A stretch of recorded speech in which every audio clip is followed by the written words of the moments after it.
is operating at the moment. But overall, they support what Keza has done.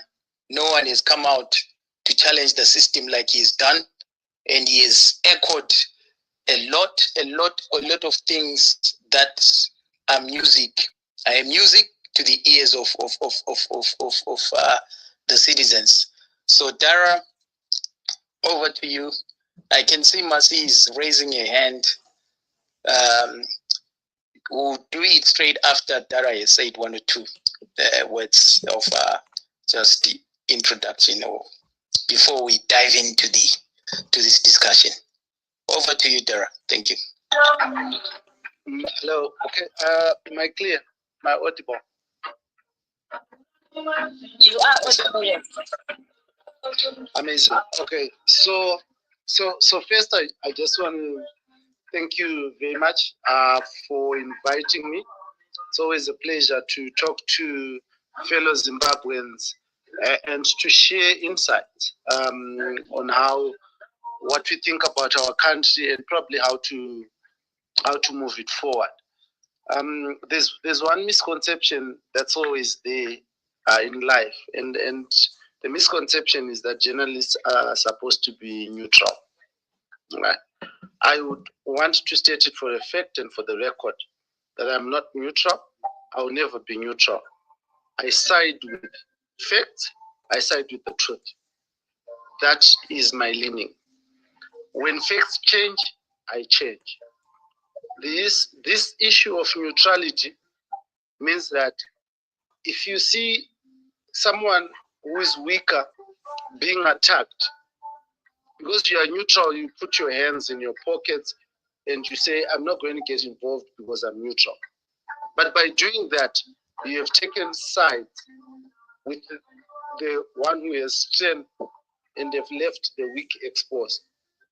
So journalism, by its very nature, is an unofficial fourth state of a nation, because we all know that there are three states of the nation. That is the judicial, the executive, and the legislature. But the media is the unofficial fourth state, whose basic role is to keep those in government accountable. So you can't keep a government accountable when you talk of neutrality.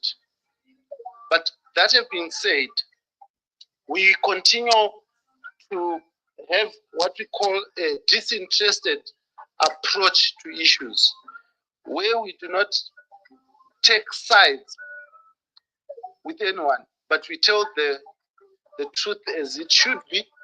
We deliver news to the people unmolested. And particularly, what I like about my employer, and as I speak today, there are times that I've tried in my life to say I'm speaking in my personal capacity, and I don't represent the brand that I work for. But it is actually very impossible for me to do so, because when I speak, a lot of times it's very difficult for people to distinguish myself as Blessed Mhlanga and Hutton Soul TV and radio, which is owned by Alpha Media, on the other side. So I've come to take that responsibility to say, when I speak, I also must be mindful of the organizations and brands that I work for, including the Free Talk, which is the flagship of the Hutton Soul TV and radio, which is funded by the Frederick Newman Foundation for freedom. And these are some of the guys who have believed in me, when nobody else believed in me, when I was cutting my teeth in broadcast after years in print media. I say this so that as we engage colleagues, friends, and fellow citizens, you understand the point from which I engage.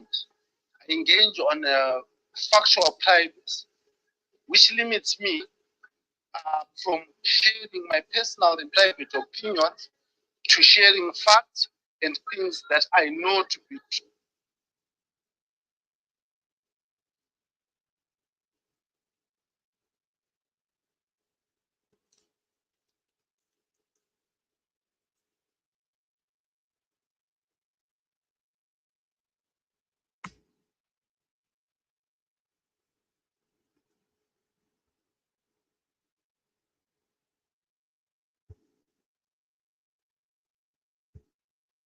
differences with them, are not only saying 2030, are not only pushing back on 2030, but what they're basically doing is that they're saying waiting for 2030 would be very late and would be detrimental to the progression of society in Zimbabwe. And they want change to happen, and they want change to happen now. Now, this is their position. In their position, they have raised issues that they believe give them a very strong foot. They have raised issues around judicial capture. Now, we all know that in a democracy, the judiciary is the bulwark of democracy.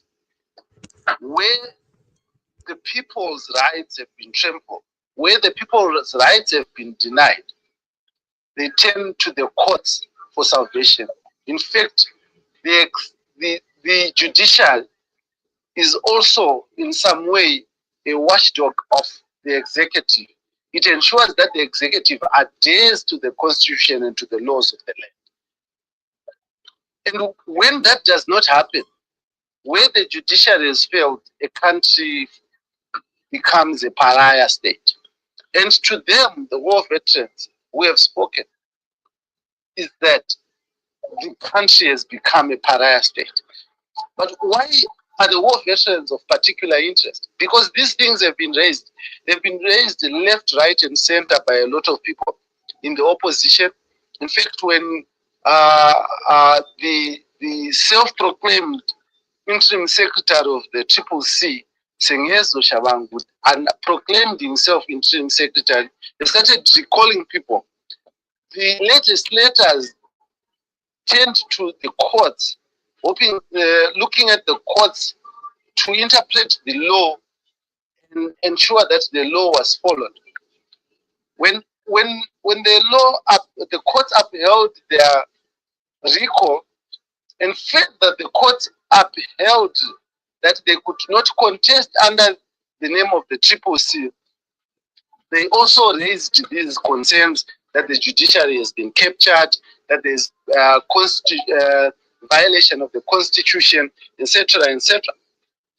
But enter the war veterans, the country is excited because the war veterans are speaking and stuff like that. And one would question, why were the people of Zimbabwe not as much as excited when the opposition was speaking, and now excited as the war veterans are speaking?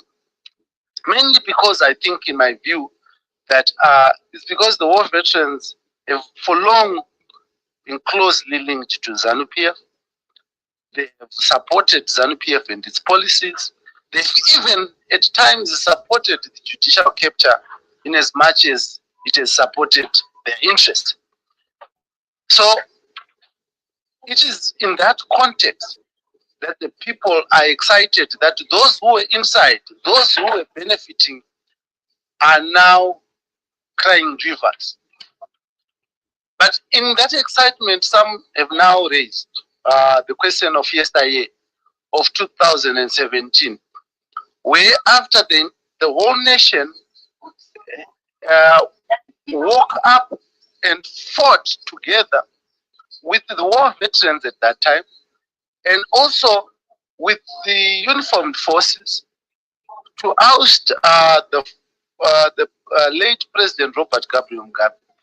After a new state was established, the citizens appear to have been forgotten. So the question is, if the citizens are to join, or the ordinary people are to join now, would they not grow a paper too in street lingo? At school a paper two, because Tamboro a paper one and stuff like that. So there are these concerns that citizens have.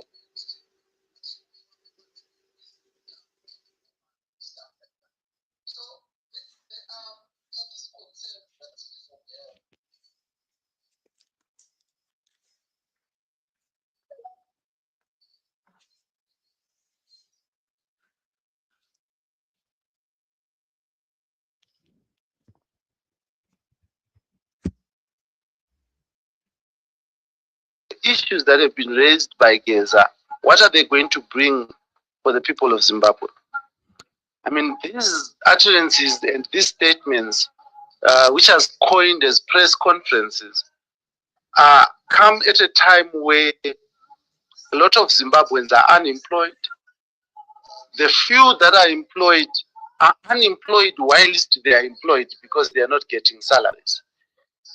And where people are weak in terms of disposable income, where a nation is struggling to feed itself, especially where you find doctors struggling. I mean, a doctor at Parelinyatwa today cannot afford to pay medical fees for their own child or for themselves if they were to fall ill at Parelinyatwa General Hospital where they work.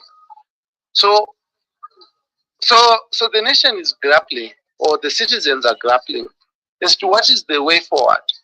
How do they balance how they identify with the issues raised by Blessed Geza and his team, which identify with them, but how does that help them move forward, especially after what happened in 2017, where the nation thought that history was about to be changed. It did change. Some said, mostly say, it has changed for the West. So this is the nation is at that point.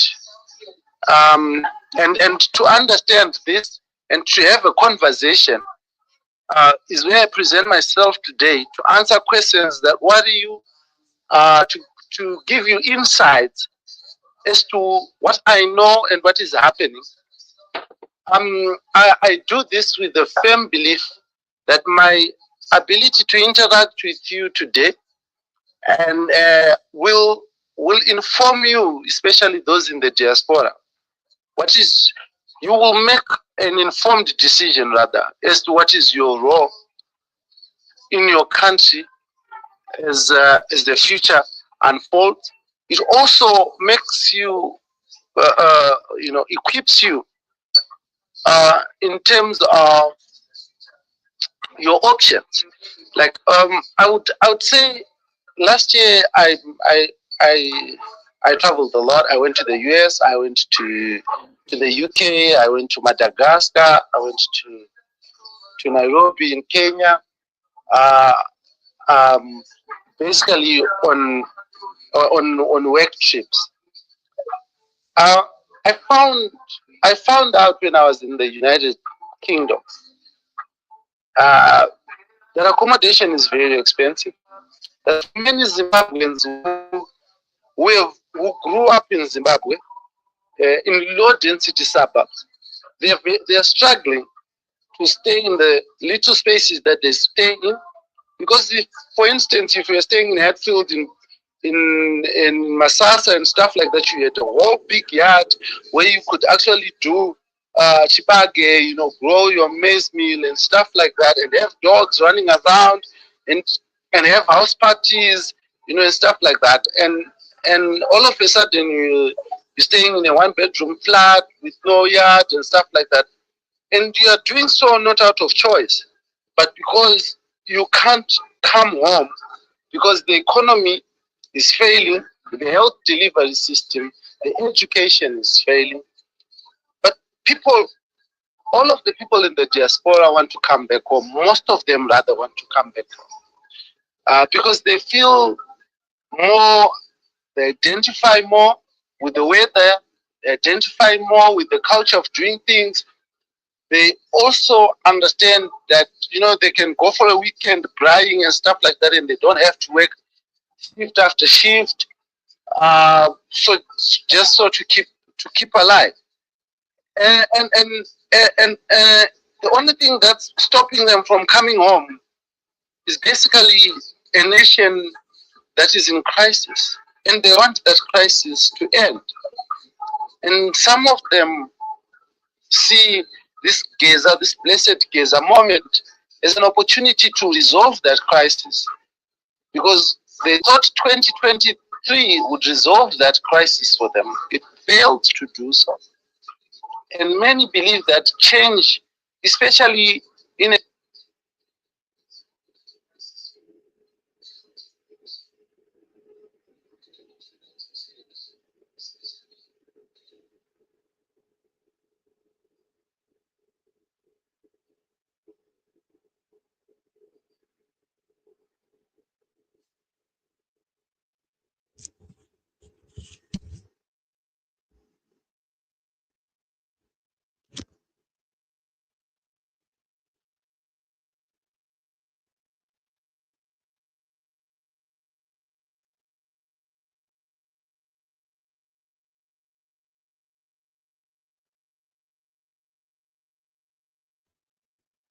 but at this moment, I'm happy to answer questions. Thank you very much.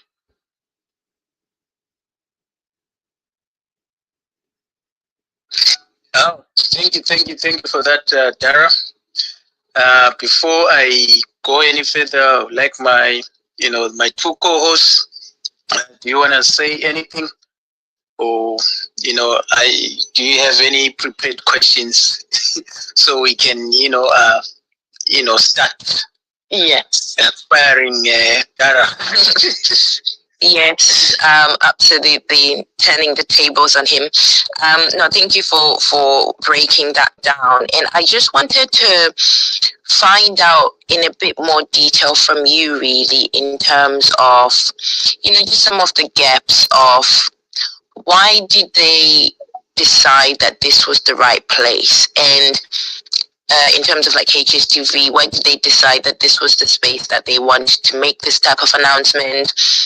I know you touched on it briefly, but also why, how is it also reaching the people on the ground, and what has been the response for the people on the ground? Because I think, we can be in an echo chamber where we're assuming what is actually going on the ground as a result of what the war vets are saying. And I guess the last part of that question is also with the action that they're wanting to take. I think someone asked it earlier, what things are they putting in place to collaborate with the people who are wanting to support their cause? Okay, yeah. So I'll start with why they chose HSTV, right? The real reason why they chose HSTV lies in their hearts, and they know why. I can only answer the guess. We are one of the, I think the only really media house in Zimbabwe that doesn't censor people. We don't care who you are. We don't care your race. We don't care your tribe. We don't care. What we care about is the truth. What we care about is the news. We don't care whether you're a woman or a man. When I sit down and have a conversation with you, gender is not on my mind. Race is not on my mind. What's on my mind is news. Now, I'm the head of news and current affairs, and I've told this to people that work with me. There's been this drive, for gender equality, for representation of voices in the media and stuff like that. I've been one critic of that. I have said news does not know gender. I will follow news. I don't care if it's only 100% women's voices that are being heard, as long as they're the ones who have the news. And I always use this statement. I am an information prostitute. I sleep with whoever has information. And I don't care. During the 2017 coup, pre-coup and coup and stuff like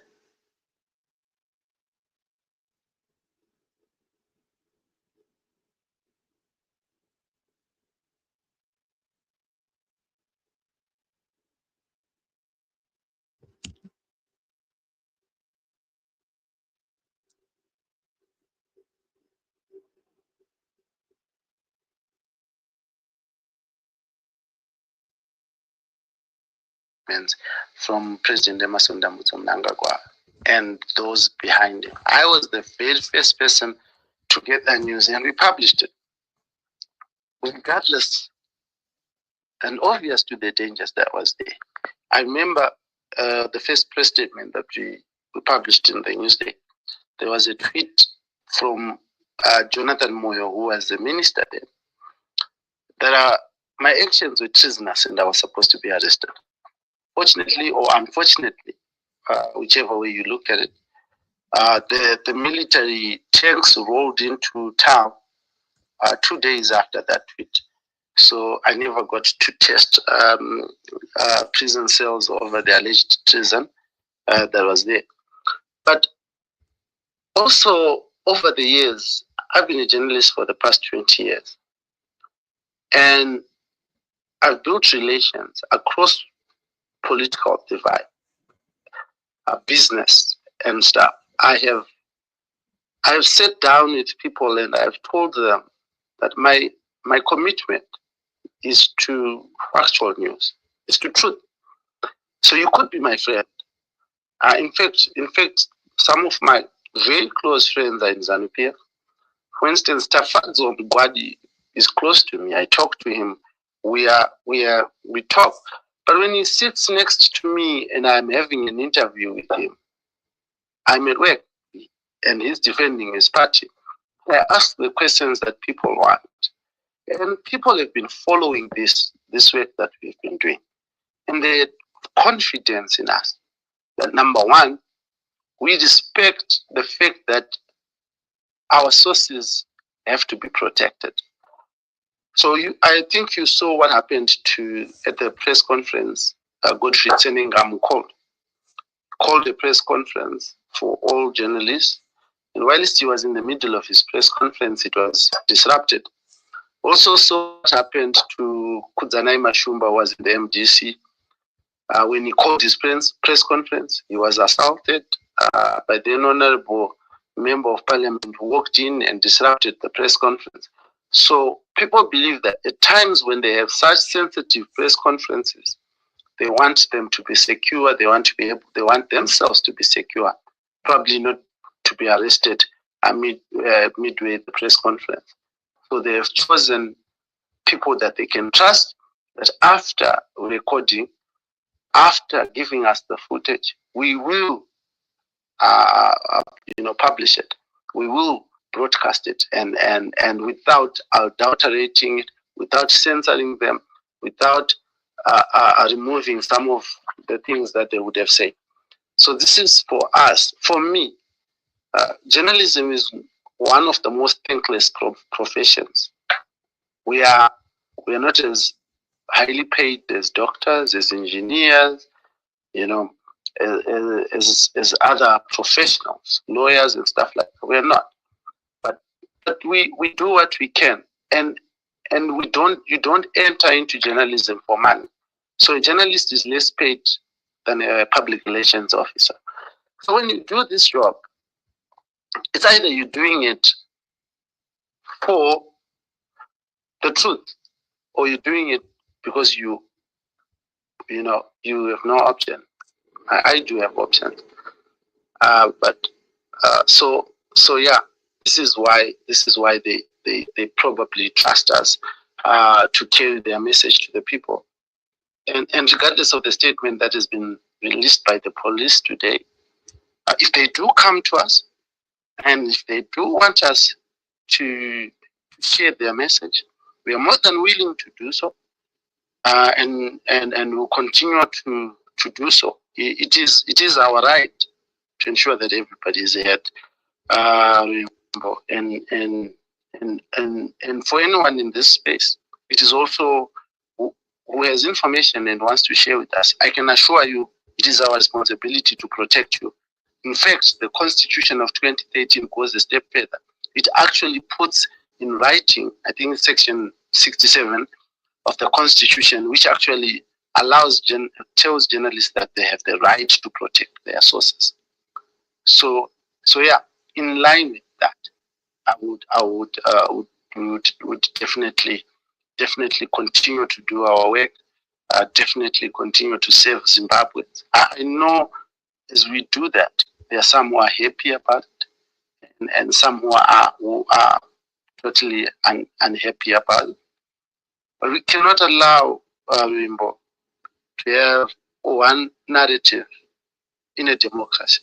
It is better for people to declare that we are not a democracy than we know that we're supposed to propagate one narrative. Until and unless that happens, we are not going to stop doing our work, regardless of the threats that we face. So I think you ask another question where you say, what can people do? See, there's the issue is around people. Like, why did they decide that this is the right time to do it as well? From my interactions with them, on and off the record, is that they've tried to have conversations internally.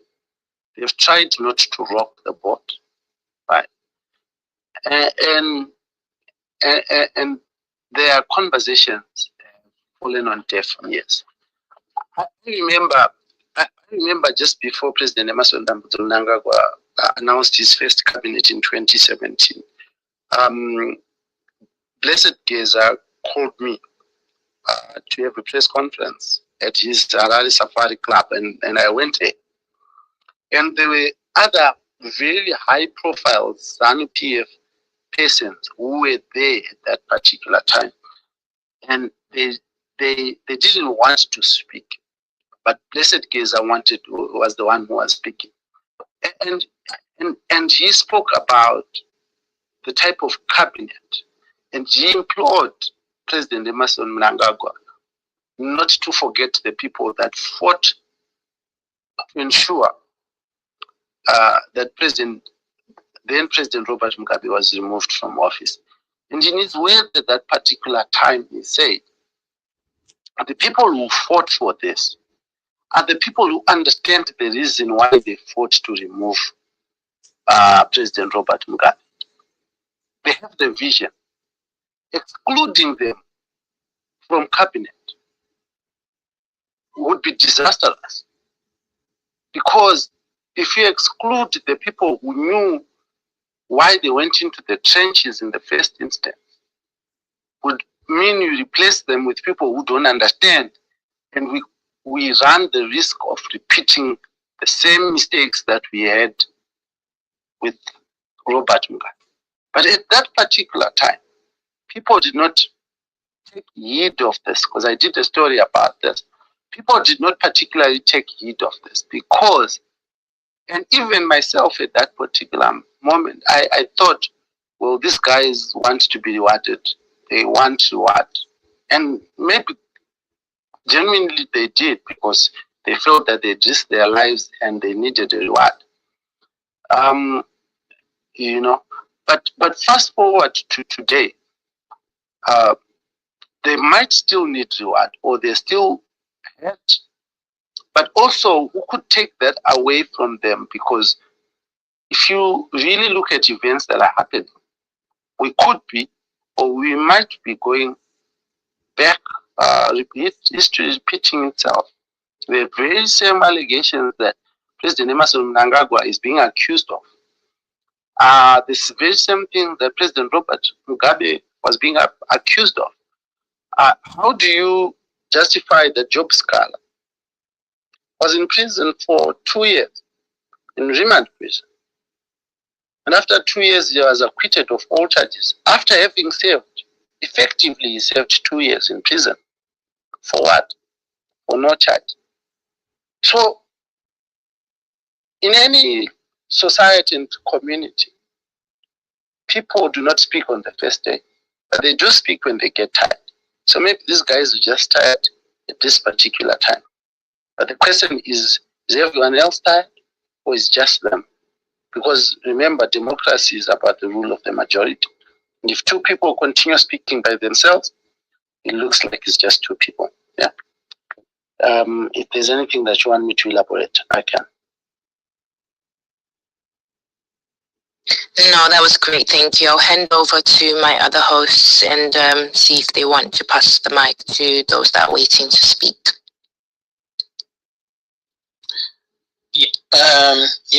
People, listeners, and I can see there are a lot of people that are, a number of people that are requesting for the mic. So here with us, we are going to, be bringing you up, soon. So just be patient.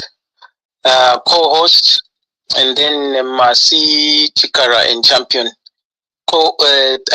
African Queen. Calling you co-host. African Queen. Thank you so much, my brother Dhara, for the work that you are doing. When you were talking, what I just managed to pick up something that is happening right now as we are talking. When you were deliberating on your profession, how you started up, and how you are a political prostitute, so to speak, so that you gather information. Information Yes. prostitute. Information prostitute, yes. Sorry about that. So what I picked out there was that no matter the information that you gather, when you are able to disseminate, to bring it out to the people, you have done so responsibly. I was just comparing the issue with what has turned out in South Africa, Elon Musk and the propaganda that he's doing there. It is very easy for a person that is in your stature to inflame or to make or break a nation or people just by being irresponsible with the information in your hand. It takes a very big level of responsibility for someone to channel out that information in a responsible manner that preserves lives and that also doesn't compromise on the truth that needs to be heard by people. Kudos to you for that. We are going to go ahead now and try to bring up people that want to interact with Dhara, people that have got questions, people that want insights, people want to give compliments, people want to say something, because we have our very own in the nation of Zimbabwe, the proud son of the soil, who is doing us, especially on the front of the fight for our nation, our economy, the safety of the people, knowing very well that in our nation things can be very bad, can be very volatile. We have seen people losing lives. We have seen people going without medication. We have seen people scrounging for food. We have seen how the political divide can actually be ugly for people that are innocent and for the players themselves. So at this moment in time, we are going to be opening up the mics. We are going to give people the mics, and those that are going to be given the mics, bear in mind that there are a lot of people that will be waiting to speak to Dhara. If we can quickly get to the point, if we can please try to remain respectful to each other. One thing that we are continuously calling upon every Zimbabwean is to be respectful to each other. We do not want to inherit a legacy of belittling each other. We do not want to inherit a legacy of bludgeoning each other's characters, because we do not understand what the other person is saying. We want to promote unity, we want to promote respect. This is the new Zimbabwe that we want to see when the hands of time tick, when dawn comes into our nation, when the new beginning is ushered in by the powers that be. We want a respectful nation that respects the elders, that respects the vulnerable, that respects those that are weak, those that are in power will be using their power reasonably so to save the nation. So we will be opening up the space to you people. Once you get the mic, get straight to the point. Konza, who is our first speaker? Prior to doing that, I just want to say, guys, let's not underestimate social media. It can enhance, transparency, accountability, especially, to progressive forces, if we're using these tools, in a good manner. we can expose corruption. We can organize a lot of things that can, transform, our communities and our nations, respectively, and raise awareness. And this is what, Dhara has done, raising awareness and, getting to know about what war vets want. And the beautiful thing is, he's also said it when he spoke earlier on, that he doesn't really, when he does his work, he's also conscious. He also wants the best for the people, especially those that are oppressed. So he wouldn't, ignore, close his eye, and just focus on the perpetrators. Give them, time to do or say whatever they want to say. But he also, covers those that are oppressed, and he wants the best, for the communities. And this is why today we're discussing about this issue, about the war vets pushing back, and also what, Zimbabweans are going to gain out of it, because we made mistakes in 2017, So we want to have a say. We want to sit on those tables. We want to also help in transforming Zimbabwe and also ensuring that all these institutions that have been abused are going to work again, for the benefit of the Zimbabweans and our beautiful country. So guys, come up and air your thoughts and ask questions about this thing, because we want a Zimbabwe for all. So, honoring ladies, Mercy, have you prepared anything? I think we'll do maybe at least 2 questions, right? For now. And then we'll see how things go, and the time with Dhara, it's a bit late. Let's not go over maybe 3 minutes when we're asking, our questions. Over to you, Mercy. Thanks, Gonza. Good you gave the time limit. I can waffle. Dhara, to me, the most prominent thing is you have just sat with a man who has fired up Zimbabwe into what they believe is their 3rd republic. This is like the coming of Jesus. That's why we are here. Dhara is the guy who sat opposite the guy who holds the nation's hopes. Everybody is hinging their power on him, because he's making, like, empowering people to believe they can do what he is suggesting they can do. Now, for me, the question is this. You've interviewed him many times from what we have seen that you published. The messages are conflicting. I'll start there. The nice thing about interviews and you being there to ask as the person is answering is you can react to what they are saying. There is a video that was posted today, and there is the video we saw yesterday. Now, our reaction would be just like you reacted. The video that's posted by Freeman, you reacted in that video when the demands were being made, what his aspirations were. But it was for things he already has, and you commented on that. But the need for power was expressed by Geza. We do not know when that video was done.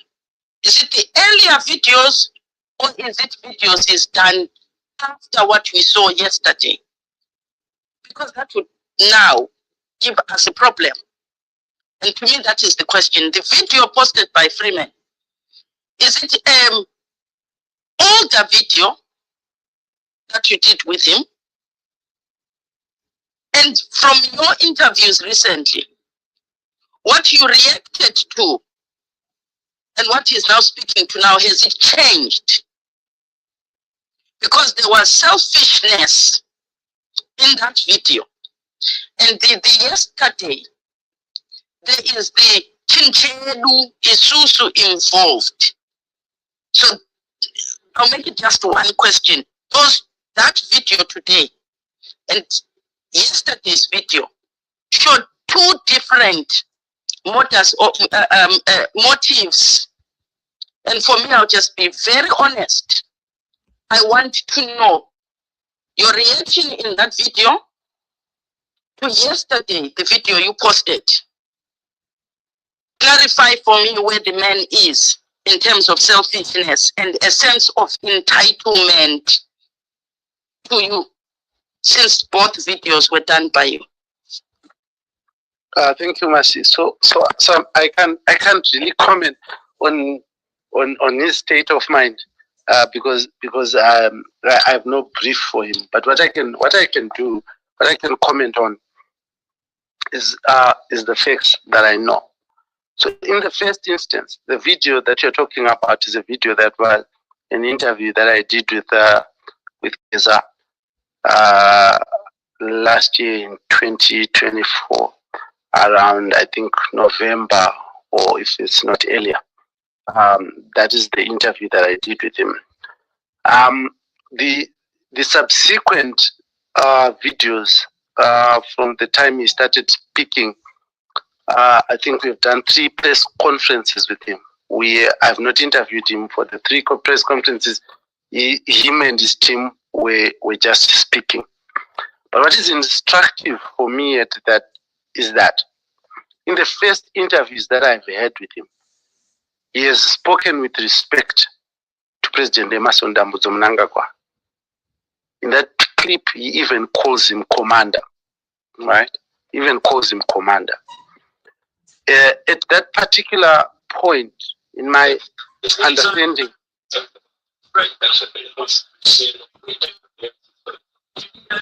may I ask the person that has got an unmuted mic to mute, please, so that our guest can be interested.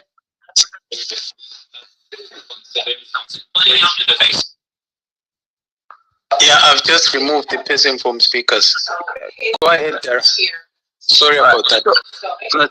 So if you note the kind of language that was used in the interview that I had in 2024, it has totally changed and shifted. And I look at it, and from interaction and questions that I've asked, the interviews before were done as they were negotiatory. It was in a way where someone did not want to come out openly to say to the president at that particular time that you have failed.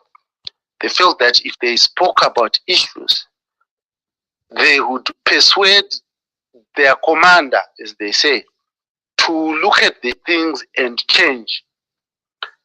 And therefore,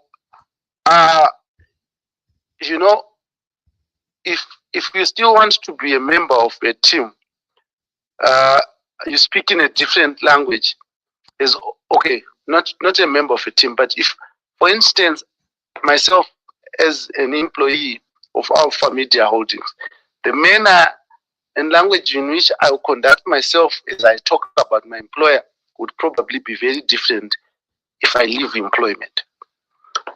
So for me, that was the context and conversation. But I do not want to rule out that comrades could be selfish.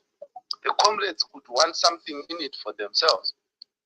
I do not want to rule that out. The question is, for me, is all of us, as we speak And as we are converged in this space and having a conversation, everyone has an interest of self around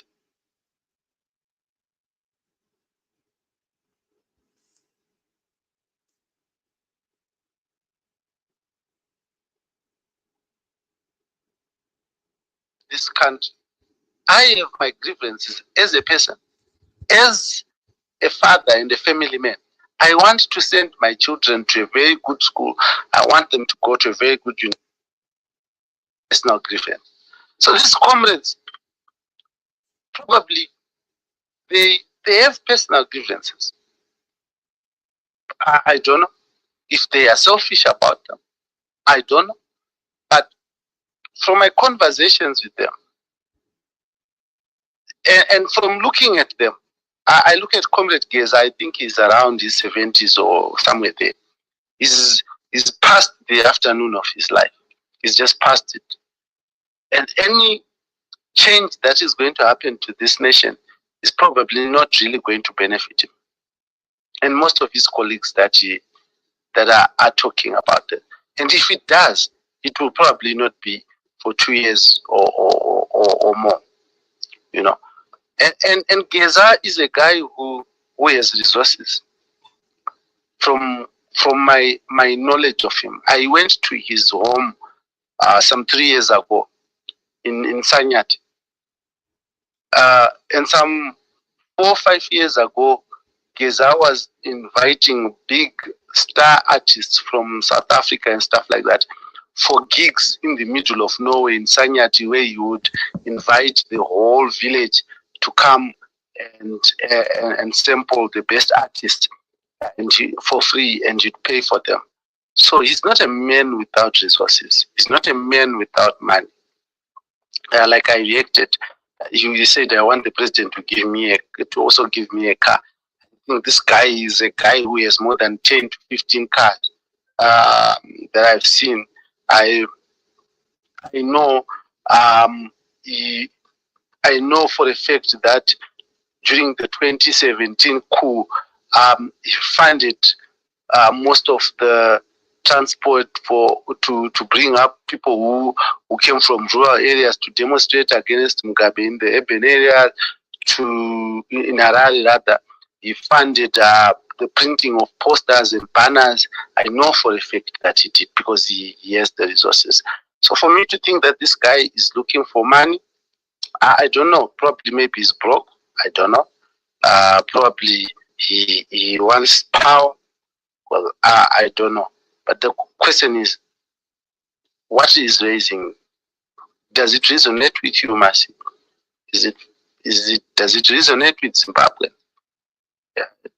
Is there any credibility in them? I think for me that is the major question. Whether it's selfish or not is something that only time can decide. Thank you, Mercy.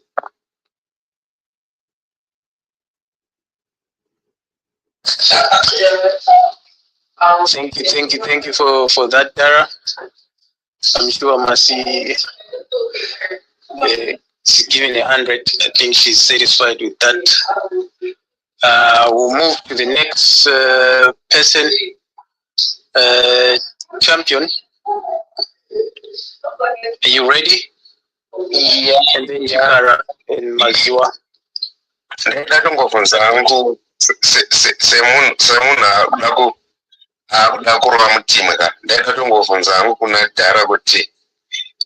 doing all these interviews, interviewing everyone,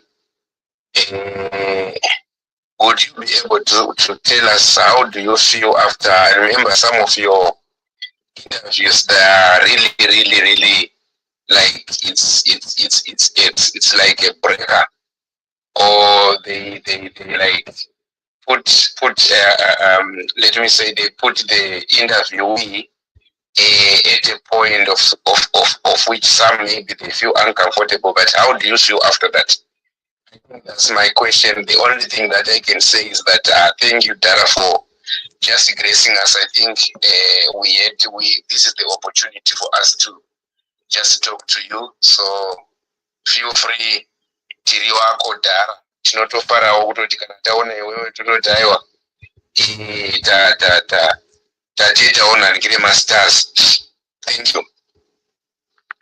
Amazing, thank you. You know how I feel. How I feel is exactly I feel better because I deliver something to you, and your comments is exactly what makes me do the things that I do. The good words, knowing that I stand on the side of the people is extremely is what matters to me at the end of the day. Like I said, journalism is a thankless profession.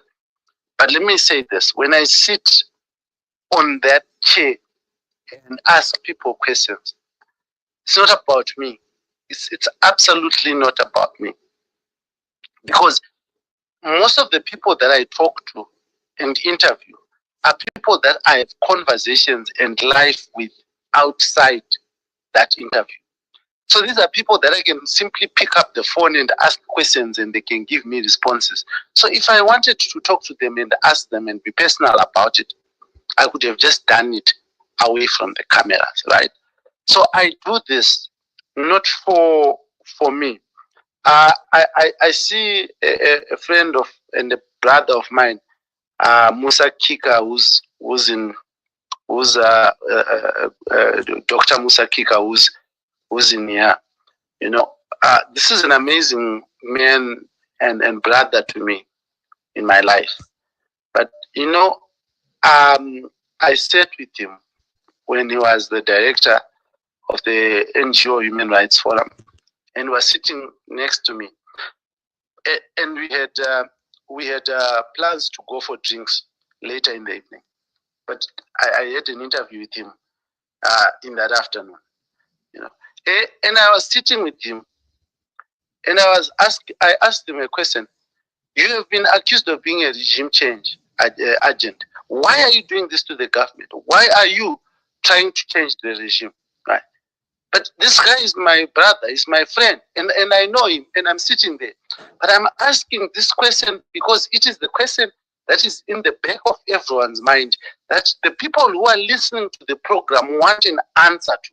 So when I sit there, I am not Blessed Mhlanga, but I am the 100,000 viewers, 100,000 followers of Heart and Soul TV and radio, of people who support the programs that we do, who are looking for that answer. So when I sit there, I am you. When I get off that chair, I'm Blessed Mhlanga, I'm shaking hands with this guy, and I'm saying, but Dhara mamchikona pinra mvunzo. But pepe and nakupisa eka pepe. And then we walk and we go and get a cup of coffee or something stronger if there is any, and we are good because we are doing this to build a nation. I am not doing this for my personal benefit or gain. In fact, in some instances, I don't gain anything instead other than insults, because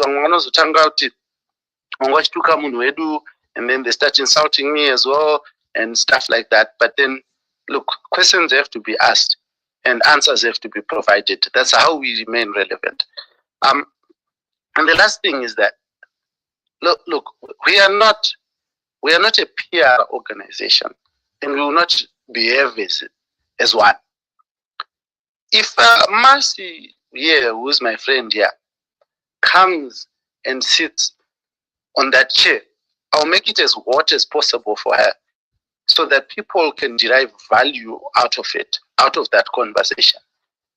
The worst thing is that we are an online platform. And for you to watch or access our content, you have to buy bandwidth and data. It must be worth your while to watch us. And I encourage you, all of you who are here, if you have not subscribed or followed any of our platforms, please do so, because we are serious about what we do, and we will do it to the best of our ability. If we are failing, it's not because we want to, but it's only because we are not that good. Thank you. Thank you very much. So we're going to go over to Chikara. If you could ask your question, keeping it to 3 minutes, and we'll move along that way. I know Masiwa is next, and we'll just keep going like that. Chikara, please come in. Yeah, thank you very much. Dhara, greetings. It's me here, Monawave. I have two questions embedded in one. You had the front row seat to the 2017 coup d'etat, and you also have the front row seat on this one. Does this have the same hallmarks or the same pointers to, when you're comparing the two? Do you think it's a mirror of the other one? Or this is the one bench who's lost network because I can't hear anything. Yes, I think you might have. So what we might do is if we drop you quickly and then you come back up. No, let me drop and come back. No, he can't hear you. Yeah, I can hear you. But we can I think that space will fall, but I haven't seen any message, anything on my side. I don't know. Dhara, can you hear all of us? Yeah, I can hear all of you, but I can't hear the person who's supposed to be asking the question. Okay, let Kara drop and then come back. Okay, let me drop Shikara. But I've been warned that the space is shaky. Okay. I will ask my question while we wait for him to come back. Go ahead. Yeah, Mr. Mhlanga, I checked you earlier morning my time, maybe evening, to ask you for the full interview of that whatever Freeman posted today. Did you post that in your public platform or not? I'm not sure. And then my second question was, majority of us are not on the ground. What is the temperature on the ground? Are people anticipating the third? People anticipating a third dispensation? And will this be like a public coup? Because he's announcing through your platform that these are the stages that he is in, and blah blah blah blah, which is different from a coup that we know. So those are my two questions for you. Okay, I think the flu is cooing you as well. But anyway, thank you very much, Masi. So this interview is on our YouTube page. It's at HSTV live on YouTube. If you just go on our YouTube, or if you could just inbox me, I will look at the interviews and probably send you the link so that you could watch it. Yes, because maybe we are taking him out of context. That's why I'm asking for the full interview. Yeah. Sure. Believe it or not, I got this cold in Harare. So when Harare sneezes, you catch a cold.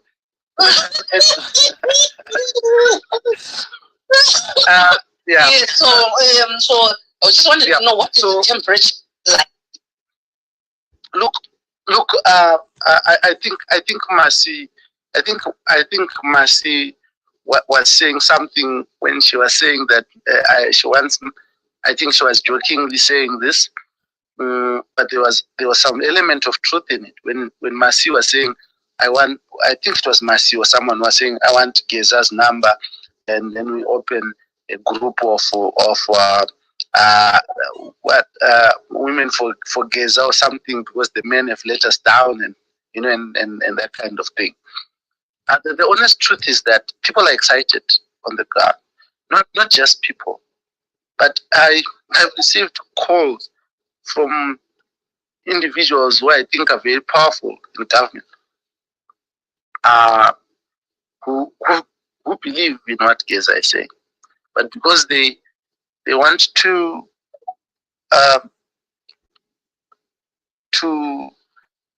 preserve the few things that they have, they are not prepared to speak out or openly support Geza. So yeah. How people react is something else. But the whispers and the rumors around, people are excited about what Geza is saying. How they act is something else. People are concerned about their welfare. The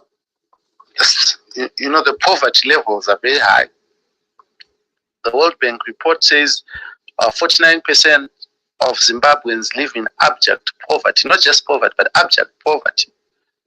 They can't afford 3 meals a day. If your teachers are in poverty, I meet people who shake my hands in the street, say, "You're so brave." I'm scared, and they fear for me, like I'm the one who's even said anything, just giving Geza a platform. People are afraid, they fear for me. Imagine for Geza who is saying those things. So it depends. But yeah, the people are very excited.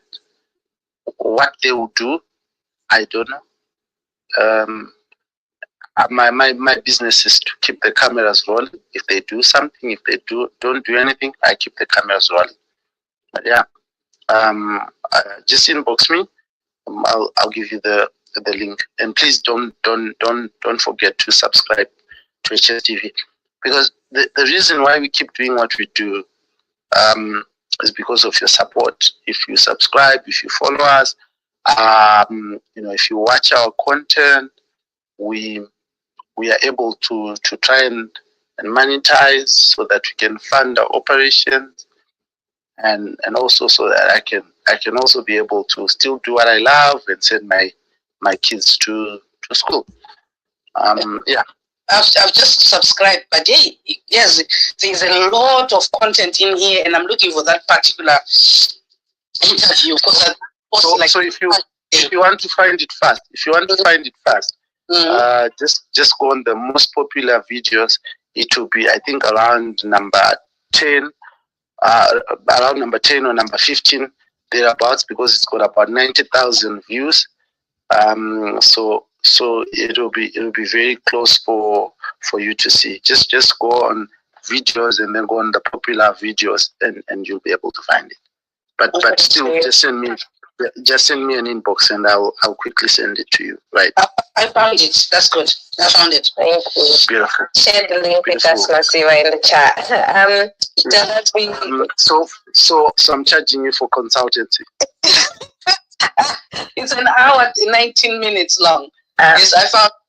I'm just going to get us to move along, because I know there's quite a few people that have been waiting there, but just to echo what you just said there is, I am noticing also, because I'm a geek for analytics, I'm noticing that your views are going up, engagement is going up, so absolutely let's keep pushing that content forward and resharing on our different platforms.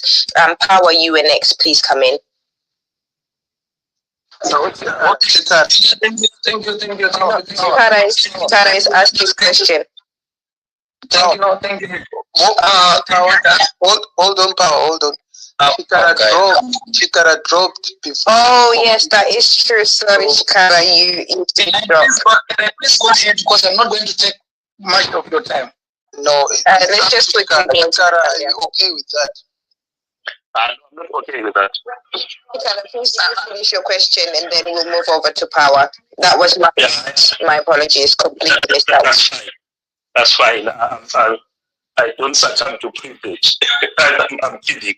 But anyway, let me start my question again, because you didn't hear me. I said, in this 2017 coup d'etat, you have the front row seat. And now you have the front row seat to this, whatever this is. Does this one have the hallmarks of the 2017, or this is a one-man show? That's my question. Is this similar to 2017, or this is just a one-man show? Okay, so I doubt it's a one-man show, and I also don't want to ascribe But I invite you to listen to the interview that I had with Xavier Kasukwere in Cape Town over the weekend. That will be aired 5 p.m. Zimbabwe time on our YouTube channel tomorrow. But one of the things that Kasukwere said that struck me, and that is a fact, is that at any given time, there is anyone who threatens the power base of ZANU-PF. The police, government officials, ZANU-PF through its Politburo Bureau are quick to react, to have press conferences, to go on social media and stuff like that to react. We have not seen that zeal and enthusiasm in reaction towards Blessed Geza and his colleagues. Should tell you something. He has not been arrested. He has done 3 press conferences, including the one that he did the day before yesterday, that we aired yesterday. And only today has the police issued a statement. I mean, I'm asking myself, if it was, say, Nelson Chamisa who said the exact same things that Blessed Geza said in his press conference, what do you think would have happened? Charged with treason. Immediate. Yes. Right. But then that has not happened. So there's no smoking gun to say that this is not a one-man band. There's no smoking gun. I also don't think that Blessed Geza, the training that he has, remember he left the army when he was a colonel. He's a retired colonel in the Zimbabwe National Army, Blessed Geza. He's not a non-it. He's also a guy who played a serious role in the 2017 coup. If you look at some of the videos that image where Victor Matemadanda is addressing, you will see Blessed Geza in there. And like I said, when I went to his Harare Safari Club for a press conference, I'm bound by confidentiality, but I saw some elements of command that were at that Safari Club, and they said they didn't want to be quoted, and those elements of command still have their command position, and they sit some members in the Politburo Bureau and stuff like that. They're in there. They've not said anything. For the very first time in as many years of conflict around power, I'm surprised that Jamwanda Orodonza, as calls himself on Twitter, has not even responded, not a single day, on these issues that have been raised by Geza. Quite unusual, quite funny for me. But yeah, I mean, this is just conjecture. This is me using my inquisitive journalistic mind to say, wow, why is this happening, or why is this not happening? So yeah. And also lastly is that you must remember this, that before the 2017 coup happened, I was at ZANU-PF HQ, right?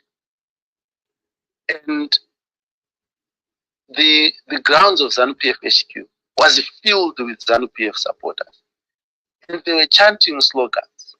All the government ministers, all the chairpersons of provinces and districts and supporters, and there were buses there. And they were all calling Emerson Dambudzo Mnangagwa a border jumper. They were all denouncing him. They were dancing and chanting slogan against him and the alleged Lacoste at that particular time. Right? Including the likes of Mandichimene, Ignatius Chombo, and the like. And before the week ended, the same faces, the same kind of people were At the same vein, welcoming President Emerson Mnangagwa and calling him the Messiah and denigrating Robert Gabriel Mugabe, who had been ousted. So your guess is good as mine. Because I don't see principle, I see love of power, I see people who will only align themselves to the person who they think has power at that particular time.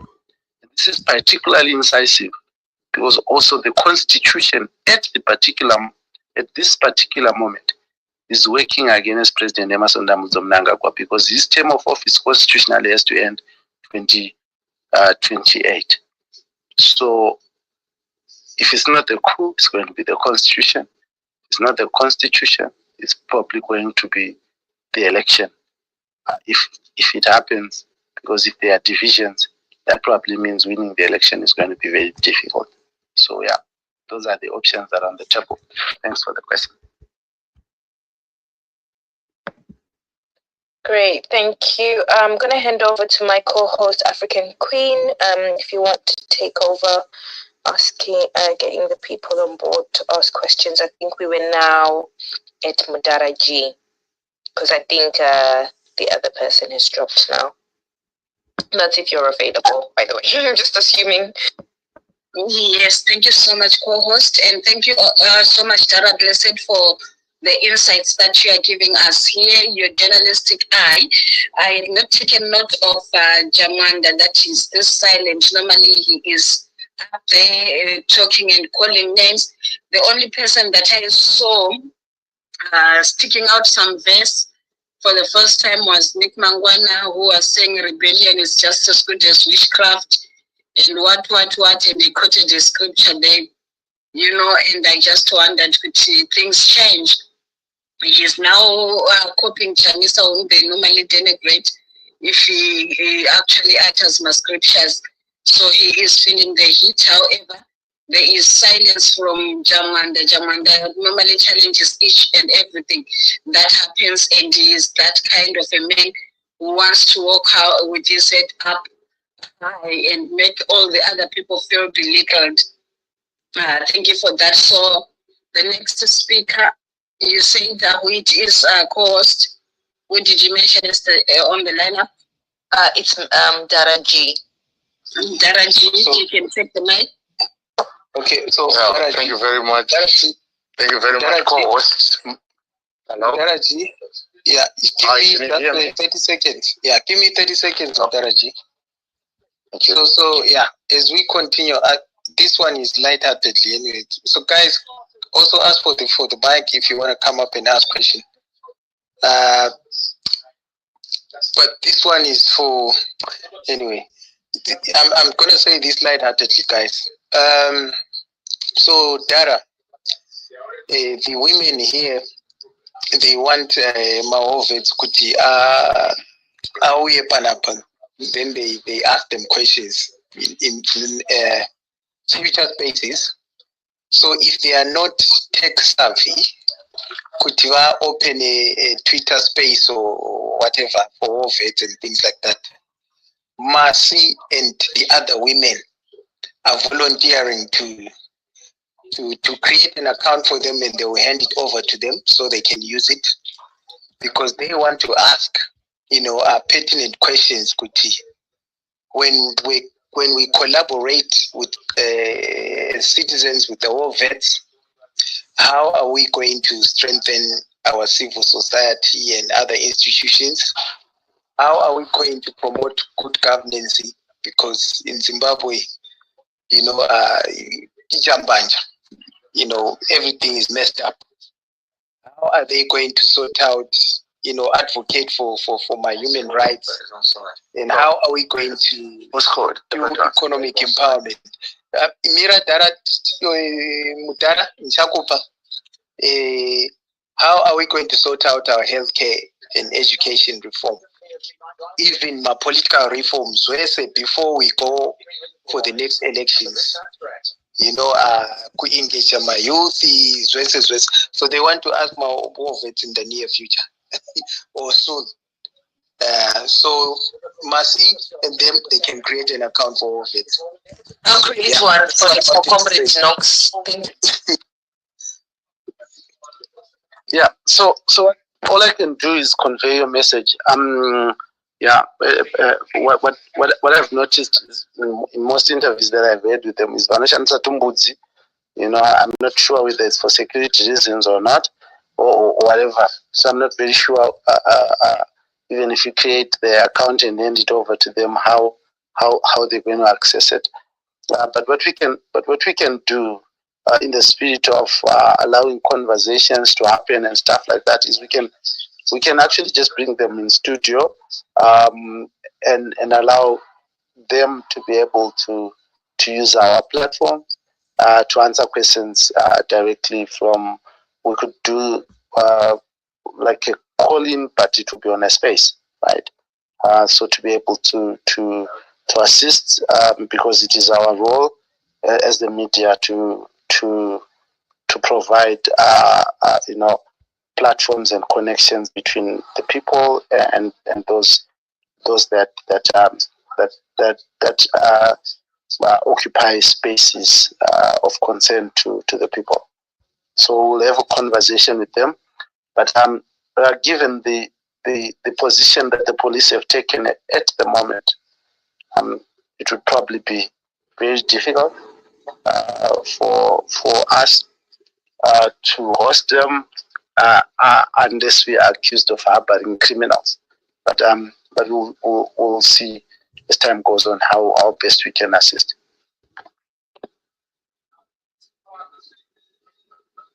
Okay, thank you for that. I guess it was Mudara. Mudara? Thank you very much, and thank you very much for choosing me and having me. Mine is a comment, because if we don't do this, then the struggle is hijacked. Blessed Geza is not what you think he is.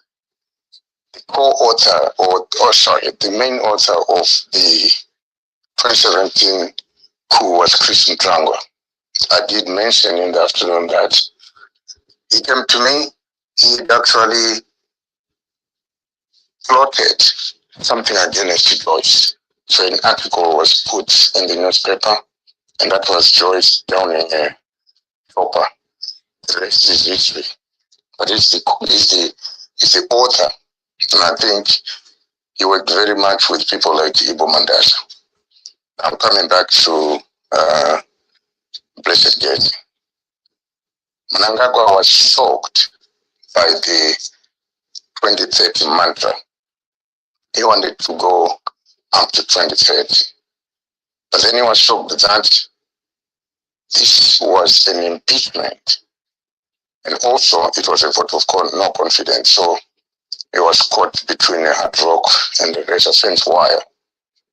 But then, don't forget, Mnangagwa worked for the Central Intelligence Organization, and he's the sole perpetrator of Gukra Hundi. Even when Morgan Tsvangirai beat Mugabe, he reconstituted ZANU-PF and ordered them all to go back to office. But this time, he was beaten on his dam. Then quickly, he choreographed Blessed Case, knowing that he had some immunity or some sort. He was not going to be arrested because he was a colonel in the army. And Dhara, Blessed, we've talked a lot, and I've also invited you to come and get an interview on economic issues at my place. You were going to come, but here you were caught by surprise. This is a choreography by Mnangagwa to preempt what was then coming. And it is well orchestrated to deceive the people of Zimbabwe. I said the main author of the 2017 coup was Chris Mhlanga. He had all the capacities, and he was supposed to be the vice president. But then the tribal balance did not then favor him. They picked up a very frail, fragile, weakly old man called Kembo Mohad, who has got a trail of matters dating back to Rashwe Gusha during those times. So, blessed case, this is why you find there is nothing that is coming from ZANU-PF for any commentary, because they would comment wrong. It's part of Mnangagwa. They ate so big, so badly that they actually were promoting their own coup. Both ZANU-PF, civic society, and oppositions were all guns blazing, and they knew. And they looked at the complexity of the constitution and the hurdles. Then they created blessed guest. He's a total distraction to the core issues that are going on. And if you see, what he says is exactly something that resonates with everyone that is in their rightful mind. But there's nothing to oppose. There's nothing to say. And to further that, they create an impression that he has got support from the military. Yes, he has got support from the military because he has immunity. And all Zimbabweans now are preoccupied by a coup, no coup, an election, no election. And if you want to look and read what is going on, the 2030 mantra is quiet. There's no more in Norway. There's no more that other clown from Manicaland. They don't now sing that or chant that. Have you ever wondered why? This Mnangagwa knows that he is a tactician, a shrewd tactician. Exactly what he did in 2017 is what he's doing right now. Does he want to exceed his term of office? Of course, yes. Is he going to be successful? Of course, no. And what does he do?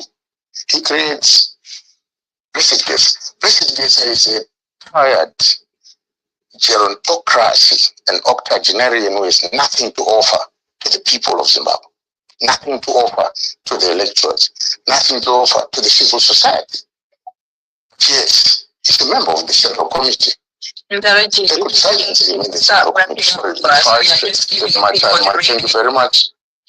Thank you very much. I'm not going to take any more time, but this is what I know. This is what I'm pushing up. There is not any one of the assemble of blessed guests that has the capability to stage a coup or to change the status quo. Thank you very much. Thank you. Dhara, did you want to comment to that? Well, I respect people's opinions. I respect their views. It's important to do so. Although we can disagree.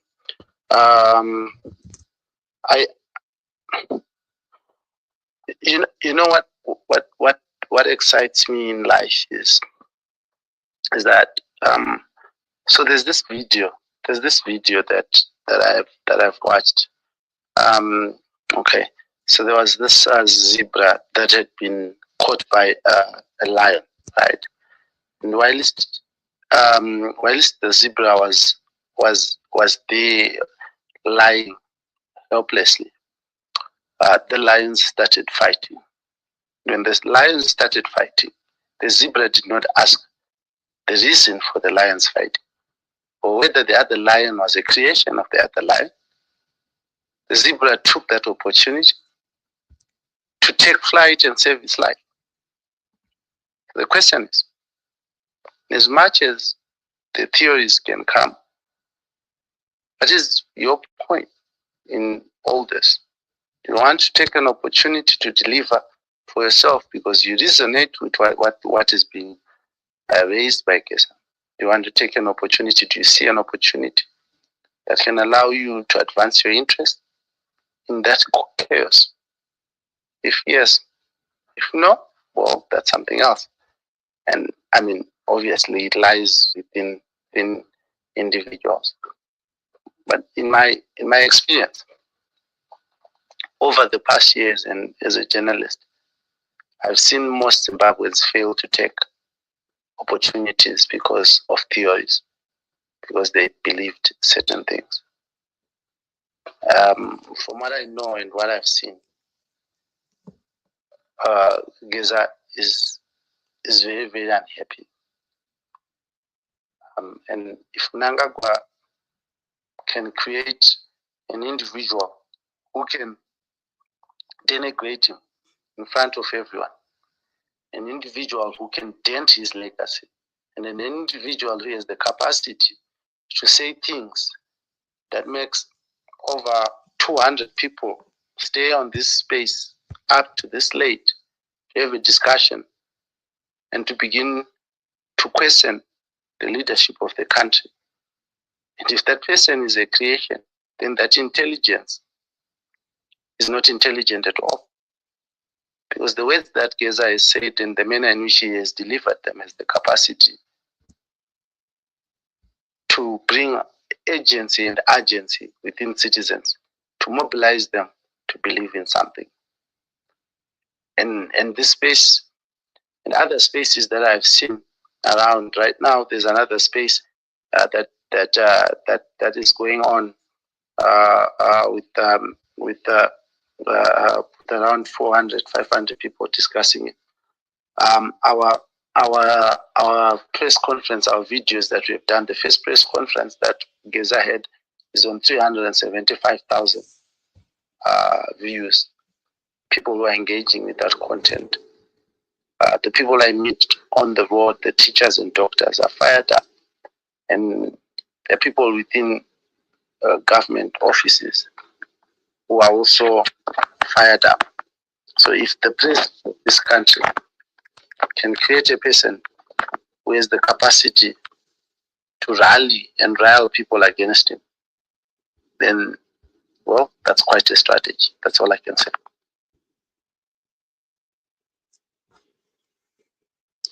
Yeah. So prior to moving, thank you for that, Dhara. Prior to moving to the next person, there is one of the MPs called Energy something from ZANU-PF. Does anyone know his last name? Energy Mtodi. Energy Mtodi. I think there was a video that was recorded recently, and he was talking about, discussing this issue in Parliament, the 2030 thing, and they are pushing it. So I don't know, when I'm reading between the lines, to me, with that, the little knowledge that I have, I would say, I don't believe in this thing that Mnangagwa created, Big Blessed, when other MPs are now pushing for it, and Blessed and his team, they're against it. Sorry, Keza. I'm now mixing them. Keza. They're against this thing, and we can read between the lines. And even about precisely what you are saying. Our attention is now on Geza, whilst push an agenda in Parliament. That's what I'm saying. It's our attention is not on Geza. This is the reason why we organize this space to say, how do citizens come in and also air their grievances and what they want in terms of rebuilding Zimbabwe. Hey, my brother, listen to me 1 second.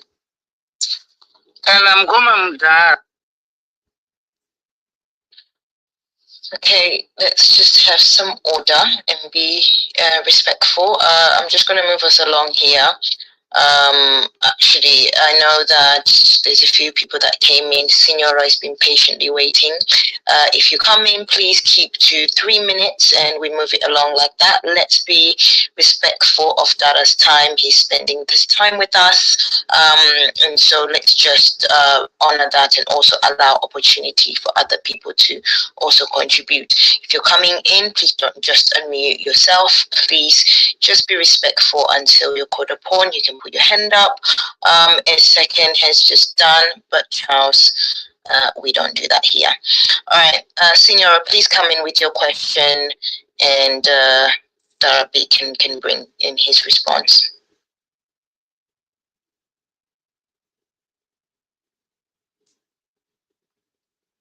Signora, are you there with us? Can you hear me? Yes, we can hear you now. Revolutionary greetings. Dhara, Dhara, here we meet again. Yeah, it's Dhara, not Mdara. Mdara is Mdara G. Yes, Dhara, Dhara K.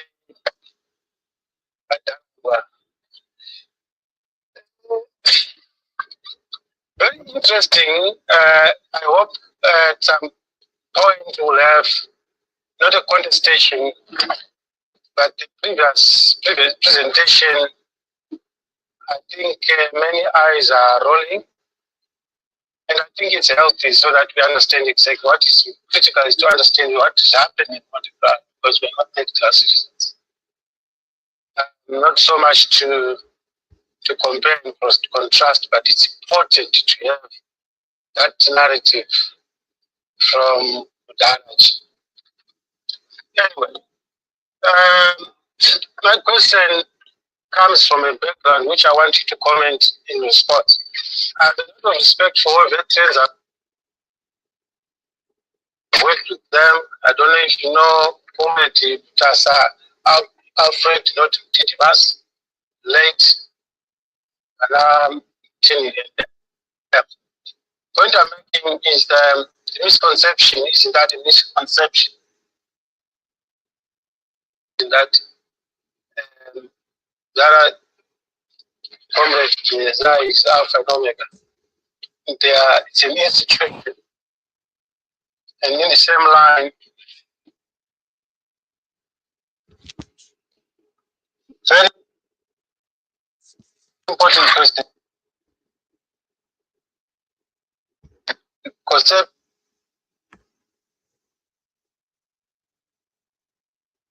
misconception that ZANU PF and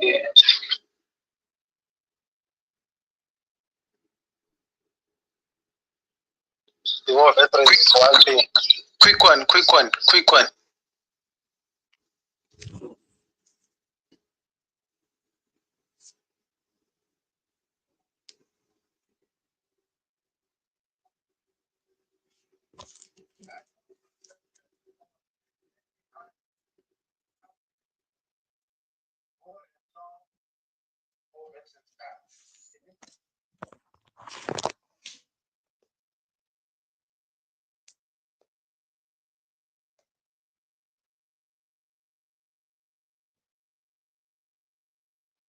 And the misconception that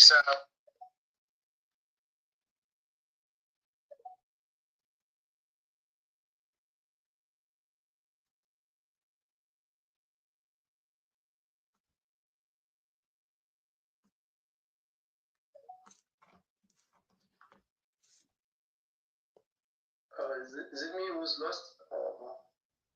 I think I cannot hear you. Okay. Yeah. So I think just briefly the issue is that ZANU-PF, which is a political party that was formed through the armed way, or that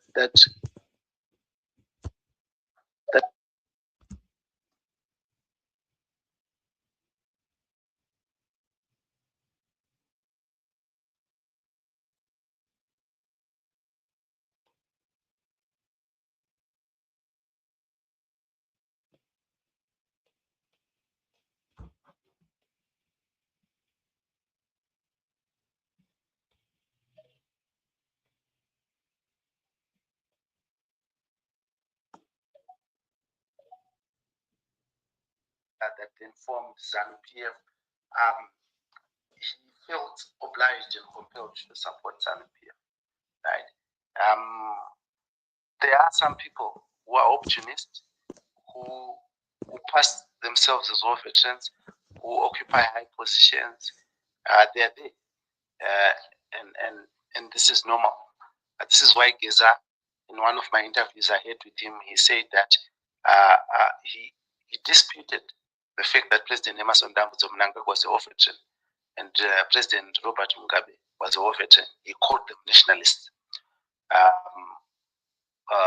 You know, so it's not in dispute that there are others whose credentials are questioned. Again, was the interview that I have with Sepia Kasugwe. But I find that we want to split hairs. What is significant for citizens? What is significant? Is it the history? Is it whether someone is a war veteran or not? Or is it that there's a national question that needs to be answered? That we want those in power or in leadership to answer.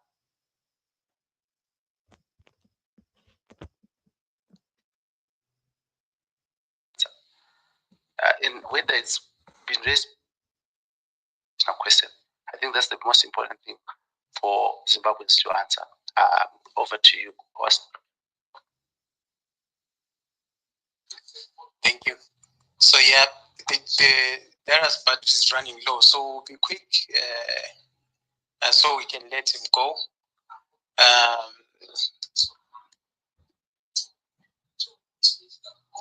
So General LT, please quickly answer your question. Ask your question. Because Dhara won't have,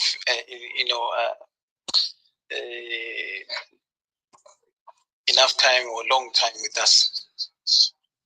Thank you, host Rumimbo. How are you? Mdara G Masquera say after our long conversation, and Mdara bless. Nice to meet you. First, I want to give a submission, then I can answer your question. Zimbabweans, we need to understand what the first generation of war, with bow and arm. Now we are the generation that is being fought through intelligence. And people are failing to understand that information is power. According to my sources, people might question Geza and question his actions. And I've heard some people saying that he was planted and created. I beg to differ because I've been speaking to so many people and do my own due diligence about what's happening in the corridors of power. But what I can say, what I can confirm is there's a lot happening. Geza actually, he might have the power to influence the power in Zimbabwe to shift. But what I do not understand exactly, which I want to ask him that said, is you have a first time Geza and behind the camera and after the camera or before the camera, was he in a space whereby he looks like, I can say, was he anxious? Was he worried? Was he scared of what he was doing?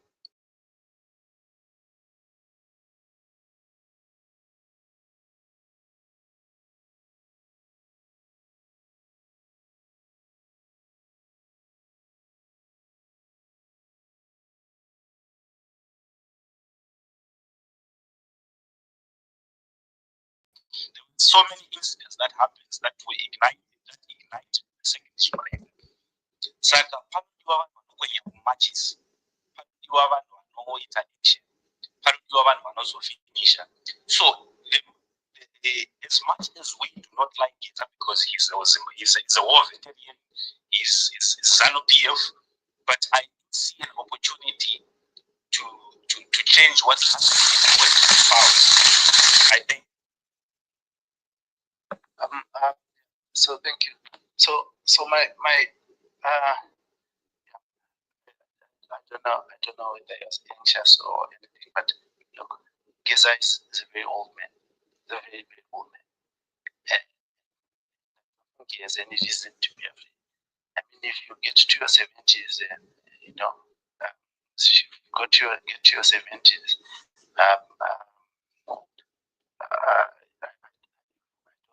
no, I don't know how it feels because I'm still in my 40s, but if I was to be in my 70s, I'm not sure if I'd be afraid of anything, especially for someone who survived the war.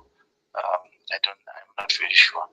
But what I wanted to say is that Geza, as an individual, will never ever have capacity to change the country. Will never have the capacity to change the politics in Zimbabwe.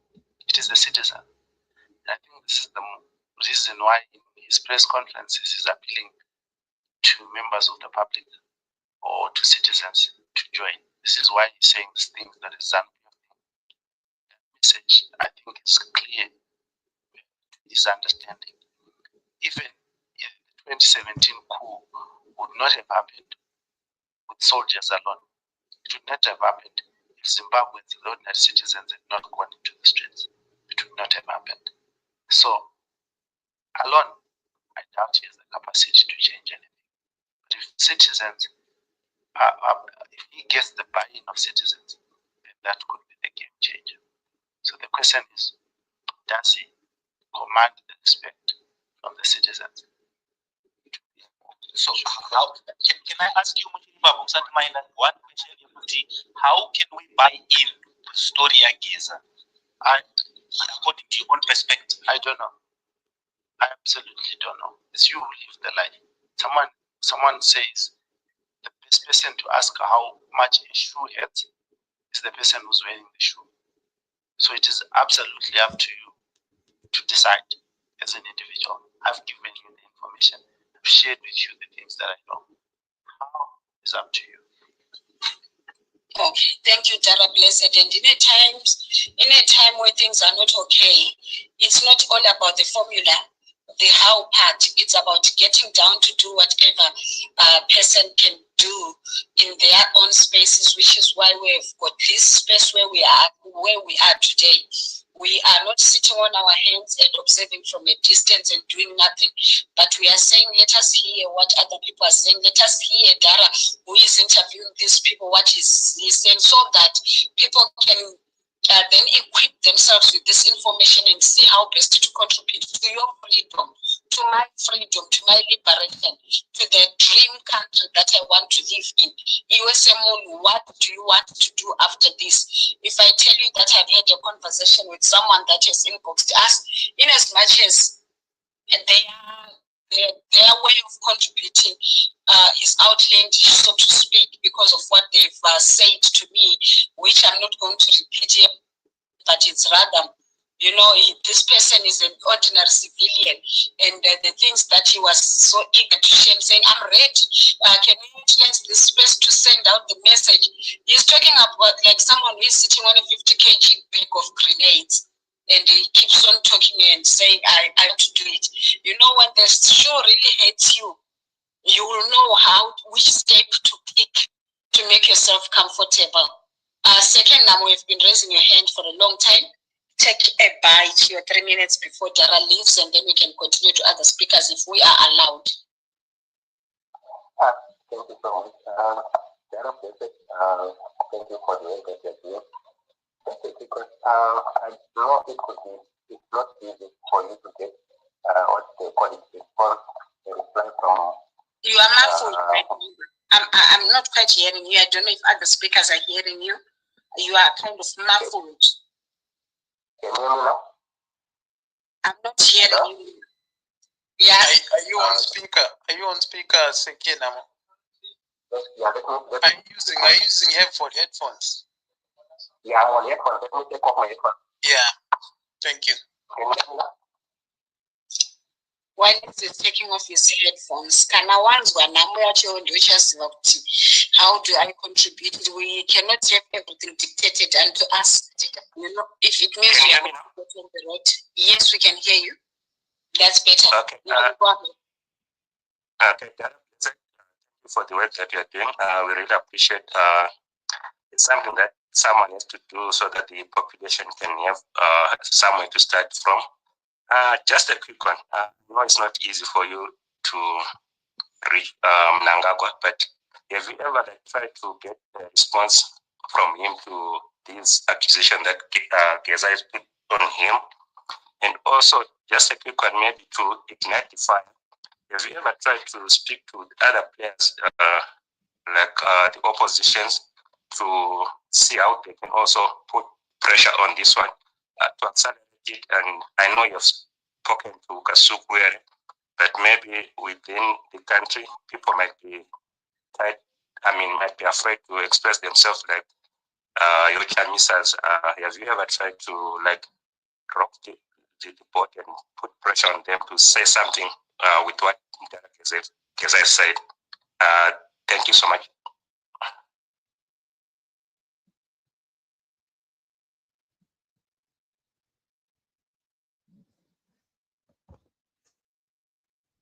Dhara, are you there to respond? I think I don't. Yes, Sanga Taura Petrarch is running low. If he comes back, we will be lucky to have him back. His battery was running low. That's why we're trying by all means to cut down on us and tell others as well. But let's try to maximize the little time that we are remaining with him. Angasna charging port where he was, so he dropped. Anyway, if we can continue the conversation. If he comes back, we will be lucky, but if he doesn't again, it is well with he has indulged us his time. So we have gotten your question. If Dhara comes, we're going to repeat it. If it's okay, I can just ask you for a bite from Pakare Paya. Do you want to say something? Yes, I want to say something. Take a bite, my brother. Thank you so much. Thank you for after a long wait. No, I wanted to ask Blessed. He's the one who is interviewing these people. How much time can he, as an interviewer, perceive from these people to what they are trying to say in Zimbabwe? Because you can reach the times within the talk that you are with these people. So, because if you continue talking and interviewing without acting, I don't see us winning. So, how much time are these authors giving Zimbabwe? Very best. That was my question to Dhara. Unfortunately, it's not always. Yeah, in as much as it's not there, from your question, if you don't mind me just saying my bit as well.